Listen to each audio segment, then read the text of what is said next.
हरे कृष्णा। ओम नमः शिवाय। प्रिय भक्तगणों, आज भाद्रपद माह शुक्ल पक्ष की पंचमी तिथि है और आज ऋषि पंचमी का व्रत है। इस दिन भगवान की नहीं बल्कि सप्त ऋषियों की पूजा की जाती है। इस व्रत को करने से महिलाएं रजस्वला दोष से मुक्त हो जाती है, अर्थात माहवारी के समय जाने अनजाने में हुए किसी चूक या पाप से उन्हें मुक्ति मिल जाती है। भविष्य पुराण में कहा गया है कि अगर महिलाओं द्वारा श्रद्धा भक्ति से इस व्रत को करके और कथा का श्रवण या पठन किया जाए तो जीवन के समस्त दुख दूर हो जाते हैं। घर में सदा सुख समृद्धि तथा खुशहाली का वातावरण बना रहता है। तो आज मैं सुना रही हूँ ऋषि पंचमी की बड़ी ही दुर्लभ संपूर्ण व्रत कथा। इसमें सप्त ऋषियों की शपथ निहित होती है, तो इसे पूरा अवश्य सुनिएगा। एक समय की बात है, गंगा नदी के किनारे एक नगर में सुमित्र नाम के ब्राह्मण अपनी पत्नी जयश्री के साथ निवास किया करते थे। एक दिन ब्राह्मण की पत्नी ने ऋषियों को भोजन कराने की बात सोची, इसलिए उसने ऋषियों को भोजन के लिए आमंत्रित किया। लेकिन दूसरे दिन जब वह भोजन बना रही थी तो वह अपनी पड़ोसन के पास गई और पूछा कि बहन, मैं क्या करूं? मैंने तो आज ऋषियों को भोजन का न्योता दिया है और आज ही मैं माहवारी में पड़ गई हूँ।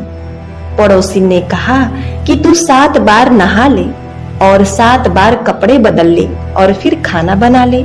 अब अपने पड़ोसन की बात सुनकर ब्राह्मण की पत्नी घर को आ गई और उसने वैसे ही 7 बार नहाया और 7 बार वस्त्र बदले। फिर उसके बाद उसने प्रेम पूर्वक भोजन बनाया। ऋषि जब उसके घर आए और ब्राह्मण की पत्नी से पूछा कि हम लोग 12 वर्ष में एक बार आंखें खोलते हैं और भोजन सिर्फ एक बार ही करते हैं, भोजन में कोई त्रुटि तो नहीं है? ब्राह्मण की पत्नी ने कहा, नहीं ऋषि महाराज, भोजन में कोई त्रुटि नहीं है, भोजन बड़ा ही स्वच्छ है। आप आंख खोलिए और भोजन को प्रेम पूर्वक ग्रहण कीजिए। ऋषियों ने जैसे ही आंखें खोली तो उन्हें कुछ आशंका हुई, तो उन्होंने अपने दिव्य दृष्टि से देख लिया कि भोजन में कीड़े मकोड़े चल रहे हैं। यह देखकर ब्राह्मण पत्नी द्वारा किए गए सभी कार्यों को जानकर उन्हें बहुत ही क्रोध आया, तो उन्होंने क्रोध में आकर ब्राह्मण की पत्नी और ब्राह्मण को श्राप दे दिया कि जा, अगले जन्म में तू कुतिया बनेगी और तेरा पति एक बैल बनेगा। अब उनके श्राप के कारण अगले जन्म में ब्राह्मण ने तो बैल का व उसकी पत्नी ने कुतिया के रूप में जन्म लिया। दोनों अपने बेटे के यहाँ रहने लगे। बेटा बहुत ही धार्मिक था। एक दिन लड़के के माता पिता के श्राद्ध का दिन आया, इसलिए उसने ब्राह्मणों को भोजन पर बुलाया। यह देखकर बैल व कुतिया आपस में बातें करने लगे। उन्हें पूर्व जन्म की सभी बातें याद थी। वे कहने लगे कि आज तो अपना बेटा श्राद्ध कर रहा है, खीर पूरी खाने को मिलेंगे। बैल ने कहा, हाँ, हमें भी अच्छा सा चारा खाने को देगा। ब्राह्मण के बेटे की बहू खीर बनाने के लिए दूध चूल्हे पर चढ़ाकर अंदर चली गई, तो एक सर्प ने रसोई की खीर के बर्तन में विष बमन कर दिया। कुतिया के रूप में वह ब्राह्मणी जयश्री दूर से सब कुछ देख रही थी। पुत्र की पत्नी के आने पर उसने अपने पुत्र को ब्रह्म हत्या के पाप से बचाने के लिए उस बर्तन में मुंह डाल दिया। ब्राह्मण की बहू से कुतिया का यह कृत्य देखा नहीं गया और उसने चूल्हे से जलती हुई लकड़ी निकालकर कुतिया को बहुत मारा। बेचारी वह कुतिया मार खाकर इधर उधर भागने लगी। रसोई में जो भी जूठन आदि बची रहती थी वह सब ब्राह्मणी की बहू उस कुतिया को डाल देती थी, लेकिन क्रोध के कारण उसने वह भी उस दिन बाहर फिकवा दिया। सब भोजन का सामान बाहर फिकवा कर बर्तन साफ करके दोबारा शुद्ध भोजन बनाकर उसने ब्राह्मणों को प्रेम पूर्वक खिलाकर उन्हें आदर सहित विदा किया। अब रात्रि के समय भूख से व्याकुल होकर वह कुतिया बैल रूप में रहे अपने पूर्व पति के पास आकर बोली, हे स्वामी, आज तो मैं भूख से मरी जा रही हूँ। वैसे तो मेरा पुत्र मुझे रोज भोजन दे देता था, किंतु आज मुझे कुछ नहीं मिला और उसकी बहू ने चूल्हे की जलती हुई लकड़ी से मुझे बहुत मारा और मार मार कर मेरे कमर को तोड़ डाला, क्योंकि मैंने एक सर्प को खीर वाले बर्तन में विष बमन करते हुए देख लिया था। और मेरे पुत्र को ब्रह्म हत्या का पाप ना लगे, मेरे पुत्र के हाथों अनेक ब्राह्मणों की मौत ना हो, इसके डर से मैं उस खीर के बर्तन को अपने मुख से छूकर उसे खाने अयोग्य कर दिया था। इस कारण उसकी बहू ने मुझे खूब मारा और खाने को भी नहीं दिया। तब वह बैल बोला, हे प्रिय भद्रे, तेरे पाप के कारण तो मैं भी इस योनि में आ पड़ा हूँ और आज बोझा ढोते ढोते मेरी कमर ही टूट गई है। आज मैं भी खेत में दिन भर हल में जुता रहा। मेरे पुत्र ने आज मुझे भी भोजन नहीं दिया और मुझे मारा भी बहुत। हम दोनों को इस प्रकार कष्ट देकर उसकी बहू और उसने इस श्राद्ध को निष्फल कर दिया है। अपने माता पिता के इन बातों को ब्राह्मण का पुत्र सुन रहा था। उसने तत्काल उसी समय दोनों को भर पेट भोजन कराया और अपने माता पिता के दुख से वह बड़ा ही दुखित हुआ और फिर वह दुखी मन से वन की ओर चला गया। वन में जाकर सर्व आत्मा ऋषियों से पूछा कि मेरे माता पिता के किस पाप कर्मों के कारण वे नीच योनि को प्राप्त हुए हैं और अब किस प्रकार से उनको छुटकारा मिल सकता है। तब सर्व आत्मा ऋषि बोले, हे पुत्र, तुम उनकी मुक्ति के लिए पत्नी सहित ऋषि पंचमी का व्रत धारण करो तथा उनका जो भी फल मिले उसे संकल्प से अपने माता पिता को दो। भाद्रपद महीने की शुक्ल पंचमी को मुख शुद्ध करके मध्याह्न के समय में नदी के पवित्र जल में स्नान करना और नए रेशमी वस्त्र धारण करके पत्नी सहित सप्त ऋषियों का पूजन करना। इतना सुनकर ब्राह्मण का पुत्र अपने घर लौट आया और अपनी पत्नी सहित विधि विधान और नियम संयम से व्रत पूजन किया।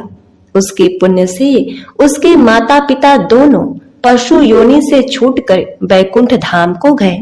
इसलिए जो महिलाएं श्रद्धा पूर्वक ऋषि पंचमी का व्रत करती हैं, वह समस्त सांसारिक सुखों को भोग कर वैकुंठ जाती हैं।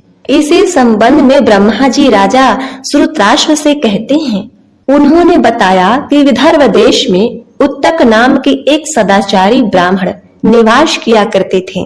उनकी पतिव्रता नारी सुशीला से एक पुत्री और एक पुत्र का जन्म हुआ था। पुत्र वेदों का अध्ययन करने लगा और कन्या का समयानुसार एक सामान्य कुल में विवाह कर दिया गया, पर विधि के विधान से वह कन्या विधवा हो गई। तो वह अपने सतीत्व की रक्षा के लिए अपने पिता के घर रहने के लिए चली आई। एक दिन कन्या माता पिता की सेवा करके एक शिलाखंड पर शयन कर रही थी, तो रात भर में उसके सारे शरीर में कीड़े पड़ गए। सुबह जब कुछ शिष्यों ने उस कन्या को अचानक इस हालत में देखा, तो उसकी माता सुशीला को निवेदित किया कि माता, गुरु पुत्री के दुख को देखिए। गुरु पत्नी ने जाकर पुत्री को देखा और अपनी पुत्री की अचानक यह दशा देख करके नाना प्रकार से विलाप करने लगी और पुत्री को उठाकर ब्राह्मण के पास लाई। ब्राह्मण भी अति दुख को प्राप्त हुए। ब्राह्मणी ने हाथ जोड़कर कहा, महाराज, यह क्या कारण है कि इस पुत्री के सारे शरीर में कीड़े पड़ गए? तब ब्राह्मण ने ध्यान धर के देखा तो पता चला कि यह पुत्री 7 जन्म पहले एक ब्राह्मणी थी। एक दिन इसने रजस्वला होते हुए भी घर के तमाम बर्तन छू लिए, भोजन सामग्री छू ली और पति के साथ समागम किया और ऋषि पंचमी के व्रत का अनादर किया। उसी दोष के कारण इस पुत्री के शरीर में कीड़े पड़ गए, क्योंकि रजस्वला रजो धर्म वाली स्त्री प्रथम दिन चांडालनी के बराबर व दूसरे दिन ब्रह्मघातनी के समान व तीसरे दिन धोबन के समान शास्त्रों के दृष्टि में मानी जाती है। ब्राह्मण ने अपनी पत्नी से कहा, हे प्रिय, तुम्हारी कन्या ने ऋषि पंचमी का व्रत दर्शन तो किया, लेकिन उसका अपमान किया था। इससे इसका जन्म ब्राह्मण कुल में तो हुआ है, पर शरीर में कीड़े पड़ गए हैं। तब सुशीला ने कहा, महाराज, ऐसे उत्तम व्रत को आप विधि के साथ वर्णन कीजिए जिससे संसार के प्राणी मात्र इस व्रत के लाभ उठा सके। ब्राह्मण बोले, हे प्रिय, यह व्रत भाद्रपद माह के शुक्ल पक्ष की पंचमी को धारण किया जाता है। पंचमी के दिन पवित्र नदी में स्नान करके व्रत धारण कर सायं काल सप्तऋषियों का पूजन विधि विधान से करना चाहिए और भूमि को शुद्ध गौ के गोबर से लीप करके उस पर अष्टदल कमल बनाकर इन 7 सप्तऋषियों की प्रार्थना करनी चाहिए। महर्षि कश्यप, अत्रि, भारद्वाज, विश्वामित्र, गौतम, जमदग्नि, वशिष्ठ इनकी स्थापना कर याचमन, स्नान, चंदन, फूल, धूप, दीप, नैवेद्य आदि से पूजन कर व्रत की सफलता की कामना करना चाहिए। इस व्रत को करके उद्यापन भी विधि विधान से करना चाहिए। इस प्रकार इस व्रत का उद्यापन करने से नारी सुंदर रूप लावण्य को प्राप्त होकर सौभाग्यवती होकर धन व पुत्र से संतुष्ट हो उत्तम गति को प्राप्त होती है। उत्तक ऋषि ने कहा, हे प्रिय, इसके संबंध में मैं तुम्हें भगवान श्री कृष्ण द्वारा कही गई एक कथा सुनाता हूँ। उन्होंने कहा है कि भाद्रपद माह के शुक्ल पक्ष की पंचमी को सप्तऋषियों का व्रत करने से नारी रजस्वला से मुक्त होती है, क्योंकि जब इंद्र ने वृत्तासुर को मारा था तब ब्रह्म हत्या का एक भाग नारी के रज में, दूसरा नदी के फेन में, तीसरा भाग पर्वतों, चौथा भाग अग्नि की प्रथम ज्वाला में विभक्त किया गया था। इससे नारी जाति रजस्वला होने पर प्रथम दिन चांडालिनी, दूसरे दिन ब्रह्मघातिनी और तीसरे दिन धोबिन की तरह दूषित होती है। इससे इस दिन किसी भी शुद्ध पवित्र चीज को छूने से उसे दोष लगता है। इस ऋषि पंचमी व्रत के करने से यह दोष मुक्त होकर नारी पतिव्रता को प्राप्त होती है। इसी प्रकार एक बार एक ब्राह्मण और ब्राह्मणी संतान प्राप्ति के लिए सप्तऋषियों का व्रत रखते थे और जब उन्हें संतान के रूप में एक पुत्री प्राप्त हुई तो उन्होंने उसे भी यह व्रत करवाना शुरू कर दिया। इसके बाद उन्होंने उसका विवाह भी ऐसे व्यक्ति से करवा दिया जो उसके घर में जमाई बनकर रहता था। ससुर और जमाई दोनों मिलकर खेतों में काम करने लगे। एक दिन ब्राह्मण ने ब्राह्मणी से कहा कि उसके लिए खीर और जमाई के लिए रबड़ी ले आओ। ब्राह्मणी भी वैसा ही करने लगी। ब्राह्मण को काम के लिए बाहर जाना पड़ा तो ब्राह्मणी भोजन लेकर आई और जमाई से कहा कि एक बर्तन में भोजन तुम्हारे लिए और दूसरे में तुम्हारे ससुर के लिए है। जमाई ने सोचा कि सास अपने पति के लिए क्या लाई है, जो उसने कह दिया है कि यह तुम्हारा और यह तुम्हारे ससुर का है। दामाद ने अपने ससुर का बर्तन खोला और उसमें खीर देखी। खीर देखते ही उसका मन ललचाने लगा और उसने खीर खा ली। जब ब्राह्मण ने आकर देखा कि दामाद ने खीर खा ली है तो वह क्रोधित हो गया और कुल्हाड़ी से दामाद के 7 टुकड़े कर दिए और उन्हें 7 अलग-अलग स्थानों पर छिपा दिया। ब्राह्मण की बेटी का पति 3 दिन तक घर नहीं आया। जब ऋषि सप्तमी का व्रत आया तो ब्राह्मण की बेटी ने ऋषि सप्तमी का व्रत किया तो सप्तऋषियों ने सोचा कि इसका व्रत तुड़वाना जरूरी है। इसके लिए उन्होंने अलग-अलग जानवरों का भेष धारण किया और उसके टुकड़े ढूंढकर उसे जीवित कर दिया। उसे यह भी कहा कि वह अपने ससुराल वालों के साथ न रहे और उसने वैसा ही किया। वह अपने पत्नी को साथ लेकर अपने ससुराल से विदा हो गया और अपने नगर को लौट आया। इस प्रकार ऋषि पंचमी के व्रत के प्रभाव से एक परिवार का जीवन खुशहाल हो गया। अब इसी प्रकार ऋषि पंचमी की अन्य कथा भी आती है। इसके अनुसार एक ब्राह्मण था, वह ऋषि पंचमी का व्रत करता था। उसने पूजा करने के लिए प्रसाद बनाया और किसी काम से बाहर गया। उसकी 7 बहुएं थी। सबसे छोटी बहू का मन प्रसाद खाने का हुआ। उसने सोचा कि थोड़ा सा प्रसाद खा लेती हूँ, ससुर जी को क्या पता चलेगा। उसने थोड़ा सा प्रसाद खा लिया और जैसे ससुर जी प्रसाद रख कर गए थे वैसे ही रख दिया। जब ससुर जी ने पूजा की और भोग लगाने के लिए कौओं के पास रखा तो उन्होंने खाया नहीं। जब ससुर जी ने पास जाकर देखा तो प्रसाद में कीड़े हो गए थे। अब छोटी बहू पेट से थी, तो ससुर ने क्रोध में आकर उसे श्राप दे दिया कि एक ऋषि पंचमी को तेरे बच्चे का जन्म होगा और एक ऋषि पंचमी को वह मरेगा। अब ऐसा ही होने लगा। इससे सभी घर वाले परेशान होने लगे कि ये तो कोई त्योहार ही नहीं करने देती। उन सब ने उसके पति से कहा कि इसे जंगल में ले जाकर मार दो। तो छोटी बहू का पति अपनी पत्नी को जंगल में ले गया, लेकिन उसने उसे मारा नहीं और घर आ गया। सब लोग अब खुशी खुशी रहने लगे। इधर छोटी बहू जंगल में घूमती घूमती ऋषियों की आश्रम में पहुंच गई। जब ऋषियों ने जंगल में अकेली स्त्री को देखा तो पूछा, तुम यहाँ क्या कर रही हो? तो उसने अपनी आप बीती ऋषियों को सुनाई। तब ऋषियों ने उसे बताया कि तुम्हें तो श्राप मिला हुआ है। बहू ने पूछा कि इसकी मुक्ति का क्या उपाय है? तब उन्होंने बताया कि तुम तालाब के पास जाओ, जहाँ पवित्र नदी बहती है, उसमें स्नान करो और ऋषि पंचमी का व्रत करो। जिस दिन तुमने प्रसाद के लिए बनाए गए खीर को ग्रहण किया था, उस दिन तुम रजस्वला थी। इसी दोष के कारण तुम्हें यह दंड मिला है। तुम्हें ऋषि पंचमी का व्रत करने से तुम्हारा यह दोष दूर हो जाएगा और इस बार जो तुम गर्भवती हो तो तुम्हारा बच्चा जन्म लेगा तो वह जीवित रहेगा। अब उसने वही जंगल में एक कुटिया बना ली और रहने लगी। कुछ दिन बाद उसका बच्चा जन्म लिया और फिर धीरे धीरे करके वह बच्चा बड़ा होने लगा। एक दिन उसके पति के मन में विचार आया कि जरा देख तो आऊं कि मेरी पत्नी जिंदा भी है या नहीं। वह जंगल में गया तो उसने देखा कि उसकी पत्नी एक बच्चे को खिला रही है। वह उसके पास गया और पूछा, हे प्रिय, तुम कैसी हो और यह बच्चा तुम्हारे पास कहाँ से आया?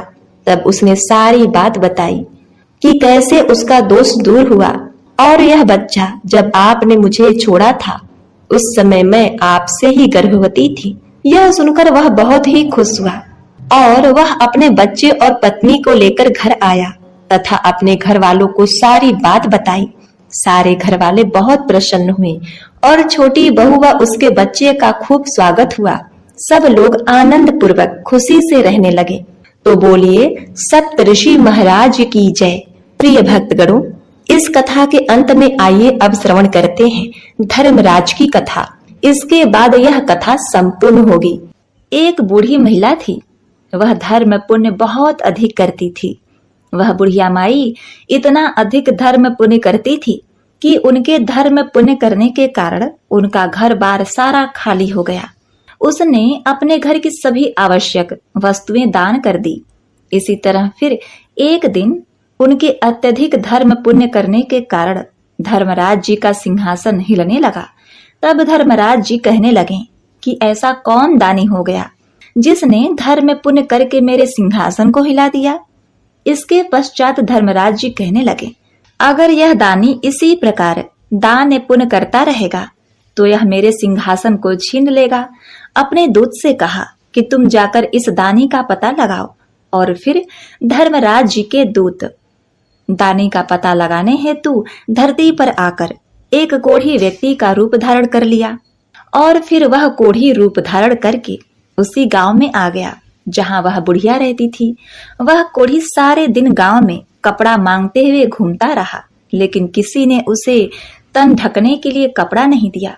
सर्दियों का समय था और बहुत तेज ठंड पड़ रही थी। वह कोढ़ी फटे पुराने भेष में घूमते हुए सभी के घरों के सामने गुजरते हुए आवाज लगाता हुआ जा रहा था कि कोई मुझे कपड़ा दे दे, कोई मुझे कपड़ा दे दे, तन ढकने के लिए मुझे कोई कपड़ा दे दे। लेकिन किसी ने भी उसकी इस आवाज की ओर ध्यान नहीं दिया और उसकी कोई परवाह नहीं की। सारा दिन वह कोढ़ी गांव भर में यह कहता हुआ घूमता रहा। अब रात का समय हो गया था कि तभी उस बुढ़िया को यह आवाज सुनाई पड़ी।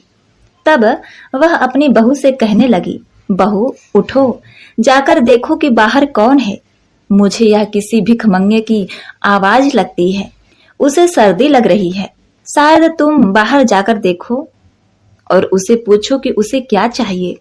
तब वे अपनी सास की बात सुनकर कहने लगी, माँ जी, अपने द्वार पर तो कोई न कोई आता ही रहता है मांगने के लिए।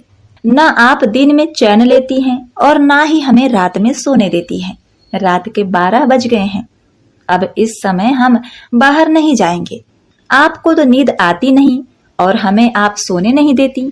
और इस प्रकार कहकर बड़ी 3 बहुओं ने बाहर जाने के लिए मना कर दिया। परंतु चौथी नंबर की बहू कहने लगी, माँ आप निश्चिंत रहें, मैं जाकर पता लगाता हूँ कि बाहर कौन आया है। और फिर वह बहू बाहर आकर देखती है कि बाहर एक कोढ़ी बैठा है। तब वह बहू उस कोढ़ी से पूछती है, बाबा आपको क्या चाहिए? तब कोढ़ी रूपधारी धर्मराज के दूत कहते हैं, हे माता, मैं कोढ़ी हूँ, मुझे सर्दी लग रही है, आप ओढ़ने के लिए कोई वस्त्र दे दें। और फिर वह बहू इस बात को सुनकर घर के भीतर चली आई और अंदर आकर उसने सारी बात अपनी सास को बता दी। बहू की सारी बात सुनकर बुढ़िया माई कहने लगी, बहू तेरे पिताजी के ऊपर जो कंबल है वह कंबल ले जाकर उस कोढ़ी को दे दे। यह बात सुनकर वह बहू कहने लगी, नहीं माँ जी, अगर ऐसा किया तो पिताजी ठंड से मर जाएंगे। बुढ़िया माई फिर से बहू से कहने लगी कि मेरे ऊपर जो गुदड़ी है यह मेरे पति के ऊपर डाल दे और उनका कंबल उतार कर उस जरूरतमंद भिखारी को दे आ। हम तो फिर भी घर के भीतर हैं, दरवाजे बंद करके बैठे हैं, उसके पास तो कुछ भी नहीं है। इस एक कंबल को ओढ़ने से उसकी सर्दी से कुछ बचाव हो जाएगी। तत्पश्चात वह बहू अपने सास की बात मानते हुए कंबल को लेकर गई और बाहर द्वार पर बैठे हुए भिखारी को, जो कि कोढ़ी था, उसको दे दी। वह भिखारी उस कंबल को लेकर उस द्वार से उठकर वहां से चल दिया। इसके बाद कोढ़ी भिखारी भेष बनाए हुए यम के दूत अपने वास्तविक रूप में आकर धर्मराज जी के पास जाकर कहने लगे, महाराज यह लो कंबल, गांव के बाहरी हिस्से में एक बुढ़िया माई रहती हैं और वह बहुत ही दान पुण्य करती हैं। उनके घर में यह मात्र एक कंबल ही बचा था और वह भी उसने मुझे दे दिया। उसने नई और पुरानी सभी चीजों का दान कर दिया है। उसके घर में दान करने के लिए अब कुछ भी शेष नहीं बचा है। यह बात सुनकर धर्मराज जी कहने लगे, अब वह बुढ़िया माई अवश्य ही मेरा सिंहासन ले लेगी। और फिर धर्मराज जी दूत से बोले कि तुम जाओ और उस बुढ़िया माई को यहाँ लेकर आओ। अब वह दूत धर्मराज जी की आज्ञा का पालन करते हुए उस बुढ़िया माई को लेने के लिए धरती पर आए और उसे साथ लेकर चले गए। बुढ़िया ने वहां पहुंचकर जैसे ही पहला कदम उठाया रखने के लिए तो नीचे पानी था। उसे पैर रखने के लिए धरती तक नहीं मिली। यह सब देखकर बुढ़िया माई अचंभित रह गई और जहां बुढ़िया माई खड़ी थी वहीं रह गई। और फिर विचार करते हुए भगवान से कहने लगी, हे भगवान, यह क्या, अब मेरा क्या होगा? और फिर बुढ़िया माई कहने लगी, महाराज मेरे पैरों के नीचे धरती नहीं है, मुझे धरती चाहिए, मुझे धरती दो आप। तब भगवान बोले, धरती तो बुढ़िया माई तूने मोल नहीं ली, मैं तुझे कहां से धरती ला कर दूं? यह बात सुनकर बुढ़िया माई गुस्से के स्वर में कहने लगी, अब मुझे खड़ी रहने के लिए, चलने के लिए धरती ही नहीं मिलेगी तो मुझे आप लाए हैं क्यों? तब धर्मराज जी कहते हैं कि धरती जो लोग मोल लेता है उसे ही यहाँ धरती मिलती है। फिर बुढ़िया माई निराश भाव से कहने लगी, महाराज मैं यह सब नहीं जानती थी, धरती मोल किस प्रकार लेते हैं, मुझे यह सब बतलाइए आप। बिना धरती के मैं यहाँ कैसे रहूंगी? यहाँ स्वर्ग लोक में मेरा क्या काम? मुझे अब धरती मोल लेने के लिए सब विधि बतलाइए और मृत्यु लोक में वापस भेज दीजिए। मैं धरती मोल लेकर ही आपके दूतों के साथ वापस आ जाऊंगी। यदि मेरे बेटे बहू ने मेरी काया को जला दिया तो फिर तो मेरे लिए धरती मोल कौन लेगा और कौन धरती माता की कहानी सुनेगा? फिर मैं तो धरती मोल नहीं ले सकूंगी और ना ही इस स्वर्ग का आनंद उठा पाऊंगी। तत्पश्चात धर्मराज जी बुढ़िया माई के धर्म पुण्य को मन में विचार करते हुए बुढ़िया माई से बोले, बुढ़िया माई ठीक है, तू जा।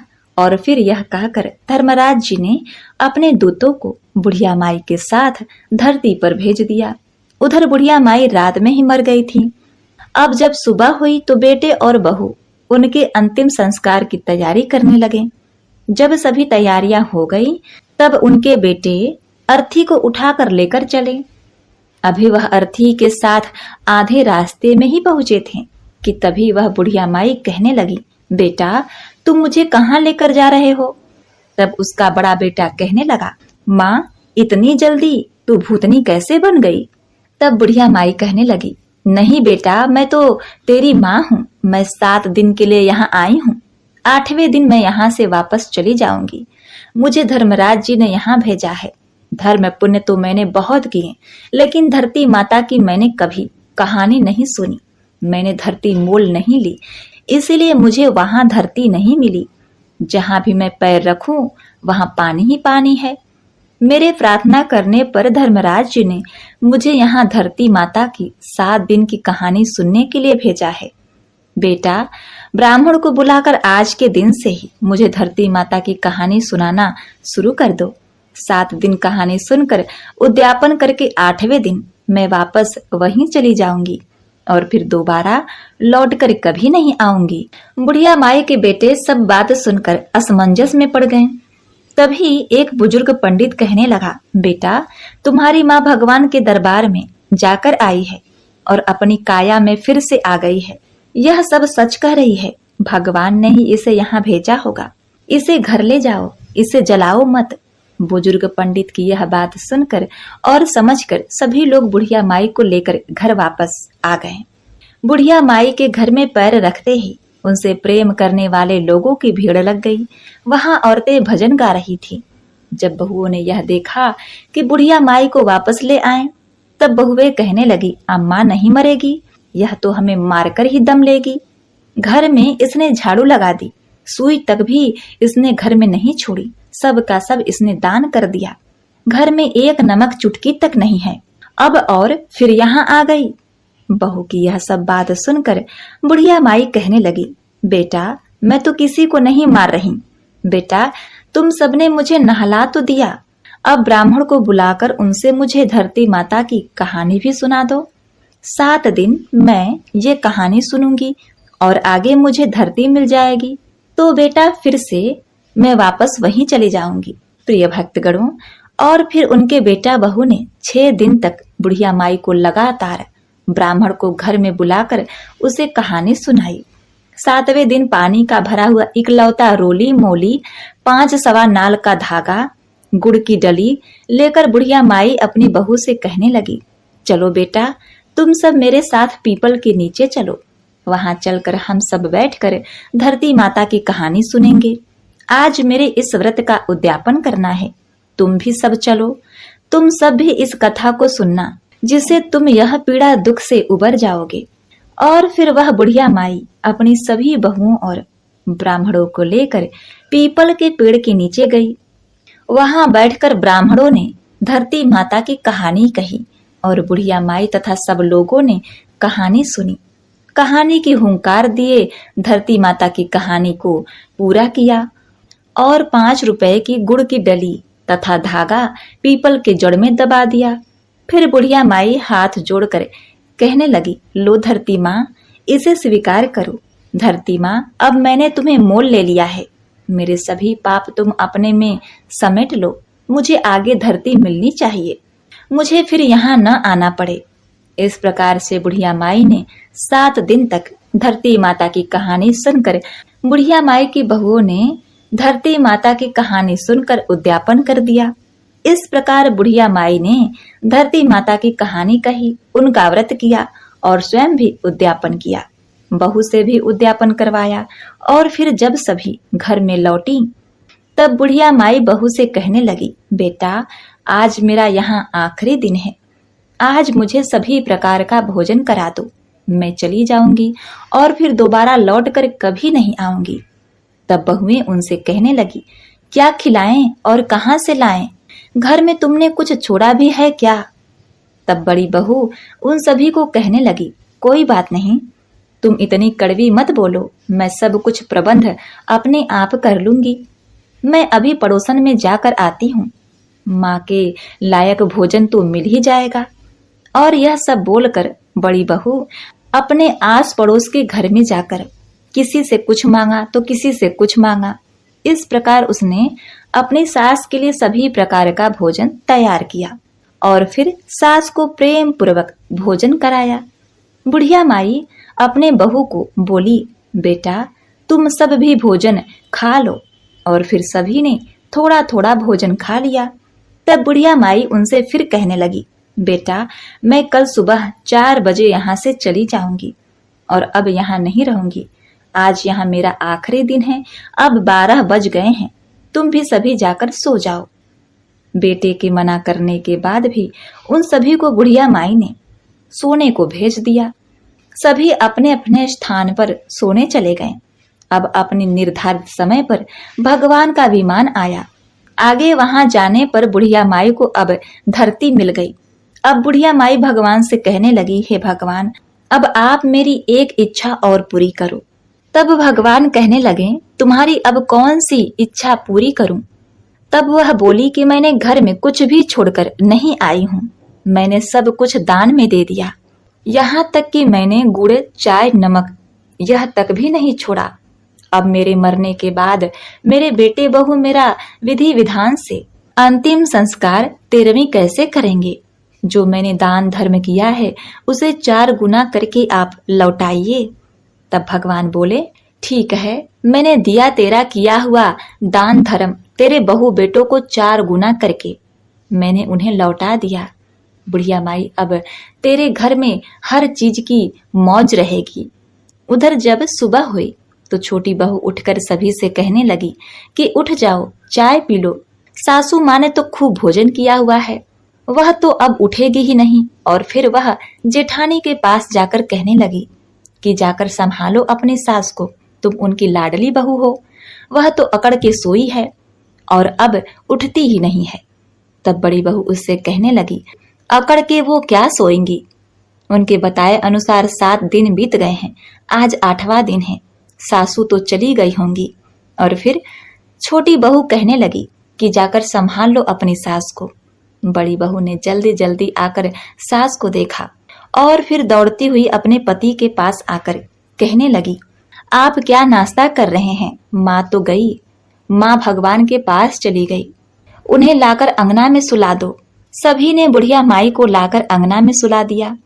तब सबसे छोटी बहू कहने लगी, मैंने सदा आप सबकी सुनी है और आपकी हर बात मानी है, आज आप सब मेरी बात सुनो।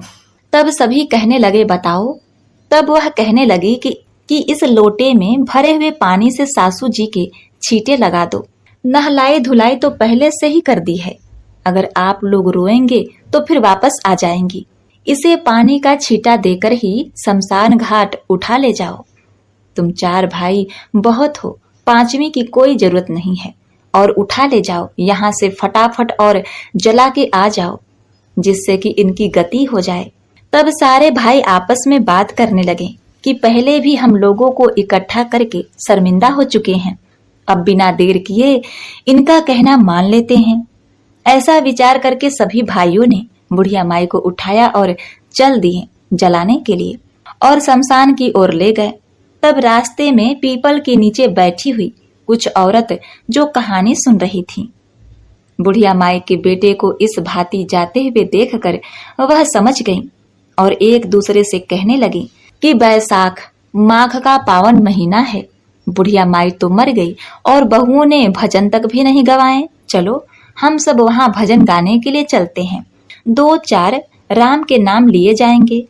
और यह विचार करके सभी बुढ़िया माई के घर जाकर भजन गाने लगी। उधर बेटों ने बुढ़िया माई का दाह संस्कार कर दिया और अब वह घर की ओर आने लगे।